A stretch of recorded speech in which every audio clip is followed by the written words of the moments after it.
ఈరోజు వారు మాట్లాడే మాటలు ఒక రేవంత్ రెడ్డి మాట్లాడినట్టు ఏదైనా ఒప్పుకోవచ్చు, కానీ రేవంత్ రెడ్డి ముఖ్యమంత్రి అన్న సంగతి మర్చిపోతా ఉన్నాడు. గుర్తు చేసుకోవాలి, అప్పుడప్పుడు నేను ముఖ్యమంత్రి అని చెప్పి గుర్తు చేసుకుంటే బాగుంటుందేమో అనిపిస్తాను. ఏం మాటలు అవి నేను మాట్లాడిన మాటలు? ఒక ఫుట్పాత్ అంటే మన దగ్గర తెలంగాణలో ఏమంటాడు, హైదరాబాద్ భాషలో సడక్ చాప్ గారి మాటలు అంటారు వీటిని, లోఫర్ మాటలు అంటారు వీటిని, లవంగా మాటలు అంటారు వీటిని. అవన్నీ ఎవరు? ముఖ్యమంత్రి కావద్దని మా బాధ్యత, మా బాధ. రేవంత్ రెడ్డి గారు ముఖ్యమంత్రి అయ్యారు కాబట్టే మా బాధ. ఈరోజు ముఖ్యమంత్రి గారిని గుర్తు తెచ్చుకోయా అని చెప్తా ఉన్నాం మేము. ఈరోజు నువ్వు ఒక బాధ్యత గల పదవిలో ఉన్నావు, హుందాగా ఉండాలా, ఒక బ్రాడర్ ప్రాస్పెక్టివ్స్ ఉండాలా. జనరల్గా ఏదైనా గొడవ అయితే ఏదైనా అవుతాయి, కొన్ని సందర్భాల్లో అవుతాయి, కొన్ని ఓవర్ఫ్లోలు అయిపోతాయి, కొన్ని మిస్టేక్స్ అయితే గొడవలు అవుతాయి. అక్కడితో ఇక్కడ జరుపున పెద్ద మనిషి గల బాధ్యత గల వ్యక్తి ఏం చేయాలా?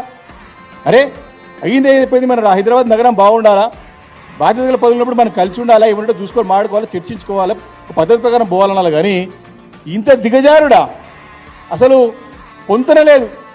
శ్రీధర్ బాబు గారు మీరు కొట్లాడుకుంటూ అంటారు, పొన్నం ప్రభాకర్ సమాధానం ఏమి ఉండదు, ఒక్కో మంత్రి ఇంకోటి మాట్లాడతారు, మీరు ముఖ్యమంత్రి వచ్చేసి మావాడంటారు. ఏంది ఇది? ఈ రాష్ట్రంలో ఏం జరుగుతుంది? ఏం పరిపాలన సాగుతూ ఉంది?